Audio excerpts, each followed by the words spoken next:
Good morning all. आज આપણે આજના વિડિયોમાં ગ્રામરનું ચેપ્ટર લઈશું ટેન્સ વિશે। બરાબર, ટેન્સ મતલબ કે કાળ। કાળ આપણે ઓલરેડી શીખી ગયા છીએ। ત્રણ કાળ શીખ્યા છીએ, સિમ્પલ પ્રેઝન્ટ, સિમ્પલ પાસ્ટ અને સિમ્પલ ફ્યુચર ટેન્સ।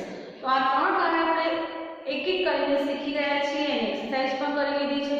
પણ એક્ઝામમાં તમને એક એક ના પૂછાય, બધું સાથે પૂછાય। બરાબર, તો આપણે સાથે કઈ રીતે એક एक्सरसाइज પણ મેં લીધી છે, એમાં બધી મિક્સ છે, ત્રણેય કાળ ભેગા આપ્યા છે। તો આપણે પહેલા એને થોડી સમજ લઈ લઈશું। બરાબર, અને પછી એની જે ખાલી જગ્યાઓ છે આજે આપણે પૂરીશું।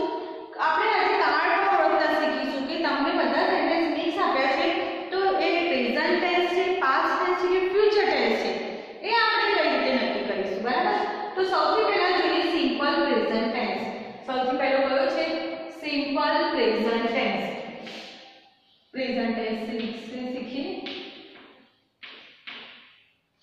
Simple present tense. तो प्रेजेंट टेंस में आपने सीखी કે ટુ બી ના ક્રિયાપદો am is are, to have ના ક્રિયાપદો હેવ હેઝ અને ડુ ડઝ ના ક્રિયાપદો દરેકમાં આપણે એનો કોઠો પણ શીખ્યા હતા કે આઈ ની સાથે એમ, બી ની સાથે આર, યુ ની સાથે આર, ही सी इट સાથે इज, दे ની સાથે आर, એવી રીતે હેવ હેઝ નો પણ શીખ્યા હતા। આપણે પ્રેઝન્ટ ટેન્સમાં સિમ્પલ પ્રેઝન્ટ ટેન્સમાં આપણે ડુ અને ડઝ ની જરૂર પડશે। ડુ અને ડઝ ની જરૂર પડશે। આપણે શીખી ગયા કે સિમ્પલ પ્રેઝન્ટ ટેન્સમાં ત્રીજો પુરુષ એક વચનમાં ડઝ આવે। ત્રીજો પુરુષ એક વચનમાં ડઝ વપરાશે, બાકી બધામાં ડુ આવશે। બરાબર, I do, we do, you do, he she it સાથે does અને they ની સાથે do। આપણે એના કેટલાક નિયમો પણ શીખ્યા। બરાબર, કે ત્રીજો પુરુષ એકવચનમાં does આવે, જ્યાં does આવે ત્યાં ક્રિયાપદની પાછળ s કે es લાગશે। જ્યાં does આવશે ત્યાં ક્રિયાપદની પાછળ s કે es લાગશે। હવે s કે es લાગે તો એના કેટલાક નિયમો હોય છે જે આપણે જોઈએ કે કોઈપણ ક્રિયાપદનો છેલ્લો અક્ષર, કોઈપણ ક્રિયાપદનો છેલ્લો અક્ષર s, double s, sh, ch, x કે o હોય તો es લાગે। કોઈપણ ક્રિયાપદ, ક્રિયાપદ કોને કહેવાય? તો આપણે અલગ અલગ ક્રિયાઓ કરીએ છીએ, જેમ કે હું હાલ ઊભી છું તો સ્ટેન્ડ, લખું છું તો રાઈટ। બરાબર, તમે જો બેઠા હો તો સીટ, ઊભા છો તો સ્ટેન્ડ, દોડો છો તો રન, કંઈ ખાઓ છો તો ઈટ। આ બધી ક્રિયાઓ છે ને ક્રિયાઓ દર્શાવતા શબ્દ એટલે ક્રિયાપદો। તો કોઈપણ ક્રિયાપદનો છેલ્લો અક્ષર s, double s, sh, ch, x કે o હોય તો es લાગે। કોઈપણ ક્રિયાપદનો છેલ્લો અક્ષર એટલે કે છેલ્લે શું હોય? y હોય। છેલ્લે શું હોય? y હોય અને એની પહેલા સ્વર હોય। છેલ્લો અક્ષર y હોય, એની પહેલા સ્વર હોય તો ફક્ત s લાગશે। y એની પહેલા સ્વર છે તો ફક્ત s લાગશે। જેમ કે પ્લેટ, બરાબર, તો એનું થશે પ્લેટ્સ। y છે એની પહેલા સ્વર છે એટલે પ્લેટ। સ્વર એટલે a e i o u એ અંગ્રેજીમાં સ્વર છે। પછી જે કોઈપણ ક્રિયાપદનો છેલ્લો અક્ષર એટલે કે છેલ્લે y છે એની પહેલા વ્યંજન છે। y છે એની પહેલા વ્યંજન છે તો y નીકળી જશે અને i e s લાગશે। અથવા તમે એમ પણ કહી શકો કે y નો i થઈ જશે અને es લાગશે। y નો i થઈ જાય અને es લાગે, અથવા y નીકળી જશે। જેમ કે ક્રાઈ તો y એની પહેલા વ્યંજન છે તો c r y નીકળી જશે અને i e s થઈ જશે। બરાબર, આ થયા સાદા વર્તમાન કાળના નિયમો કે કોઈપણ ક્રિયાપદનો છેલ્લો અક્ષર s, double s, sh, ch, x કે o છે તો es લાગશે। કોઈપણ ક્રિયાપદનો છેલ્લો અક્ષર y છે એની પહેલા એક જ સ્વર હોય, જો પાછળ એ સાથે બે સ્વર હોય તો આ નિયમ લાગુ પડશે નહીં। કોઈપણ ક્રિયાપદનો છેલ્લો અક્ષર y છે એની પહેલા એક જ સ્વર છે તો ફક્ત s લાગશે। y ની પહેલા વ્યંજન છે તો y નો i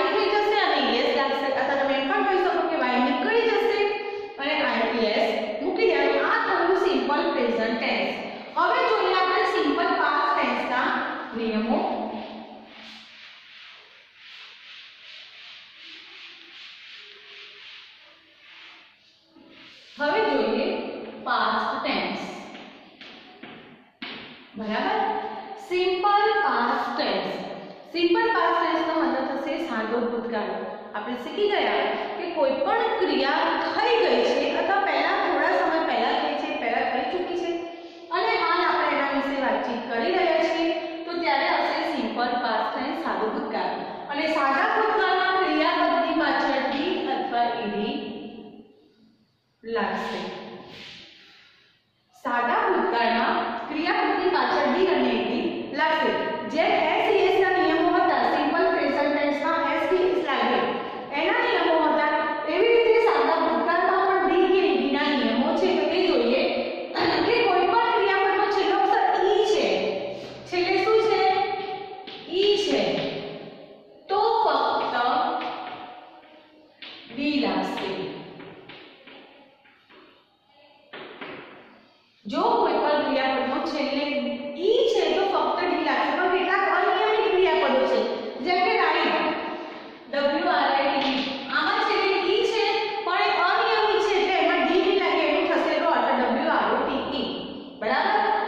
જે અનિયમિત છે એના સિવાયના ક્રિયાપદમાં જો છેલ્લે ઈ હોય તો ફક્ત ડી લાગે. પછી જો છેલ્લે વાય છે,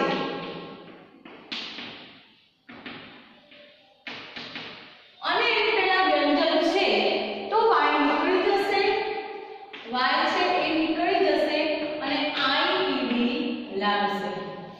શું થશે? છેલ્લે વાય છે, જો પહેલા નિયમ જેવો છે સિમ્પલ પ્રેઝન્ટમાં શું હતું? વાય નીકળી જાય, વાયની પહેલા વ્યંજન હતો આઈઈડી લાગે. સિમ્પલ પાસ્ટમાં આગળ વ્યંજન હોય તો વાય નીકળી જાય, આઈઈડી લાગશે. અને બીજો નિયમ છે તો છેલ્લે વ્યંજન છે, છેલ્લે વ્યંજન છે અને એની પહેલા એક સ્વર છે. વ્યંજન પહેલા એક સ્વર, એક જ સ્વર હોય તો છેલ્લો વ્યંજન બેવડાશે અને પછી ઈડી લાગશે. જેમ કે ડ્રેગ. બરોબર. આ ડ્રેગ છે, વ્યંજન છે એટલે એક જ સ્વર છે, બેવડાશે મતલબ છેલ્લો વ્યંજન બે વાર લખાશે. ડ્રેગ્ડ, DRAGGED. શું થશે? ડ્રેગ્ડ. બરાબર. પછી કેટલાક અનિયમિત ક્રિયાપદો છે જે તમારી ગ્રામરની બુકમાં પાસ્ટ ટેન્સ ભૂતકાળમાં આપેલા છે કે ગોળું થશે વેન્ટ, જેમ કે રાઈટ નું ડોટ, બ્રેક નું બ્રોક. બરાબર. તો આવા ક્રિયાપદો છે એ તમારે તૈયાર કરવા જ પડશે. બીજું એ છે કે કેટલાક ક્રિયાપદો એવા છે જેનું ભૂતકાળનું રૂપ પણ એવું એ થાય છે, એમાં કોઈ નિયમ લાગુ પડતો નથી. જેમ કે put, put, shut, shut, cut, cut. બરાબર. એમાં કોઈ નિયમ લાગુ પડે નહીં, એ મૂળ રૂપે જ ભૂતકાળમાં પણ લખાય છે. તો ભૂતકાળના રૂપો શું થયા કે જો છેલ્લે ઈ હોય તો ફક્ત ડી લાગે, છેલ્લે વાય છે એની પહેલા વ્યંજન છે તો વાય નીકળી જશે અને આઈઈડી થઈ જશે. બરાબર.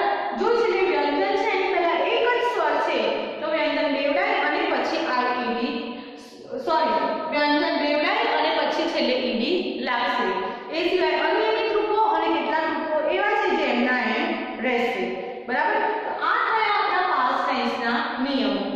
છેલ્લે છે સિમ્પલ ફ્યુચર ટેન્સ. ફ્યુચર ટેન્સનો મતલબ થશે ભવિષ્યકાળ. કોઈ ક્રિયા હવે ભવિષ્યમાં થવાની છે, આપણે બોલી રહ્યા છીએ કે એની પહેલા એક ક્રિયા થઈ નથી, એ કામ થયું નથી. જેમ કે હું આવતીકાલે બહારગામ જઈશ, હું તારા ઘરે કાલે આવીશ, રવિવારે આપણે ફરવા જઈશું. બરાબર. નેક્સ્ટ મંથ આપણે મૂવી જોવા જઈશું. તો એ બધી ક્રિયાઓ હવે થવાની છે, હાલ થઈ નથી, તો ત્યાં આવશે ભવિષ્યકાળ. અને ભવિષ્યકાળમાં કોઈ જ નિયમ તમારે તૈયાર કરવાનો નથી. ભવિષ્યકાળનો ક્રિયાપદ આવશે ફ્યુચર ટેન્સ. એમાં એક જ ક્રિયાપદ છે will. ફ્યુચર ટેન્સનું તમારે એક જ ક્રિયાપદ આવે છે will. બરાબર. તો કોઈ પણ ક્રિયાપદ આપ્યું છે તો એની આગળ will. જો આપણે ક્રિયાપદમાં પાછળ લગાવવાનું, SES પાછળ લાગે, DED પાછળ લાગે, પણ will તમારે ક્રિયાપદની પાછળ લગાવવાનું. જેમ કે પ્લે આપ્યું છે તો will play, sing આપ્યું છે તો will sing. કોઈ પણ ક્રિયાપદની આગળ ફક્ત will લગાવી દો એટલે તમારે થઈ જશે એનો ભવિષ્યકાળ અને ક્રિયાપદ એના મૂળ સ્વરૂપે આવશે, એમાં કોઈ ચેન્જ કરવાનું છે નહીં. બરાબર. તો આપણે ત્રણેય ટેન્સ જોયા કે સાદો વર્તમાન કાળ એટલે રોજિંદા ચોક્કસ સમયના ગાળે થતી ક્રિયાઓ કે તમે ટેવવશ થતી ક્રિયાઓ માટે સાદો વર્તમાનકાળ. સાદો ભૂતકાળ એટલે કોઈ ક્રિયા થઈ ગઈ છે ને આપણે એની વાત કરી રહ્યા છીએ તો સાદો ભૂતકાળ. અને ભવિષ્યકાળ હવે થવાની છે તો એના માટે આવશે સાદો ભવિષ્યકાળ. સાદા વર્તમાનકાળમાં ક્રિયાપદની પાછળ એસ લાગે, એના નિયમો જોયા. ભૂતકાળમાં ડી લાગે, આ એના નિયમો જોયા. અને ભવિષ્યકાળમાં ફક્ત વિલ લાગશે. બરાબર. હવે અહીંયા અમે ત્રણેયની ભેગી આપણે એક્સરસાઇઝ કરી છે તો આપણે એક્સરસાઇઝ જોઈ લઈએ. તો પહેલું છે વી ડુ નોટ. જો બ્લેન્ક્સ મિક્સ છે એટલે અમુક શબ્દો હોય છે જેમ કે સાદો વર્તમાનકાળ કે સાદો ભૂતકાળ, ભવિષ્યકાળ આપણે કઈ રીતે નક્કી કરીશું? તો સાદો વર્તમાનકાળ છે તો એમાં ઓલવેઝ, ડેઈલી, એવરીડે આ બધા શબ્દો હોય છે અથવા કોઈ એવી ક્રિયા દર્શાવી હોય કે જે તમે રોજ કરો જ છો. બરાબર. આપણે આપણી રૂટીન લાઈફમાં ડેઈલી ક્રિયા કરીએ છીએ તો ત્યાં આવશે સાદો વર્તમાનકાળ. સાદો ભૂતકાળમાં આવશે યસ્ટરડે અથવા લાસ્ટ. જો આપણે એને એકવાર લખી દઈએ.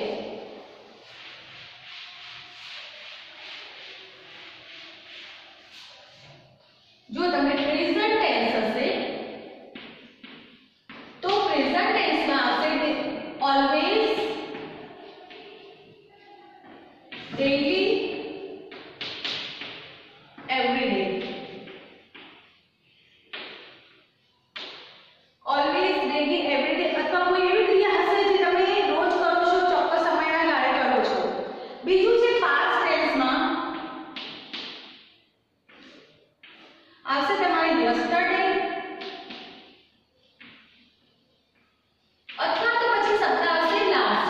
બીજો કયો શબ્દ છે? લાસ્ટ. લાસ્ટની પાછળ લાસ્ટ વીક, લાસ્ટ મંથ. જો લાસ્ટ શબ્દ છે તો લાસ્ટની પાછળ last week, last month, last Monday, last year કોઈ પણ હોઈ શકે આપણે શબ્દ રાખવાનો લાસ્ટ. અને બીજું છે ફ્યુચર ટેન્સ. ફ્યુચર ટેન્સમાં આવશે ટુમોરો અથવા આવશે નેક્સ્ટ. નેક્સ્ટ મંથ હોય, નેક્સ્ટ વીક હોય, નેક્સ્ટ યર હોય, કંઈ પણ હોય તો એ આવશે ભવિષ્યકાળ. હવે અહીંયા કેટલી બ્લેન્ક્સ છે બધી આપણે મિક્સ લીધી છે પ્રેઝન્ટ, પાસ્ટ અને ફ્યુચરની. તો એ બ્લેન્ક્સ જોઈને આપણે એને ફિલઅપ કરીએ, ખાલી જગ્યાઓ પૂરીએ. પહેલી છે we do not at 11 o'clock. કૌંસમાં છે સ્લીપ. સ્લીપ એટલે સૂઈ જવું. જો એક તો તમે એને ડુ નોટ આપ્યું છે, ડુ વાળું આપ્યું એટલે સિમ્પલ પ્રેઝન્ટ ટેન્સ થયું. બીજી વસ્તુ છે સ્લીપ, સૂવું. એ ક્રિયા આપણે રોજ કરીએ છીએ. બરાબર. તો આપણે ખ્યાલ છે કે આ સેન્ટેન્સ સિમ્પલ પ્રેઝન્ટ ટેન્સનું છે. જો સિમ્પલ પ્રેઝન્ટ ટેન્સ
એની ભૂતકાળનું રૂપ થશે પ્લેડ.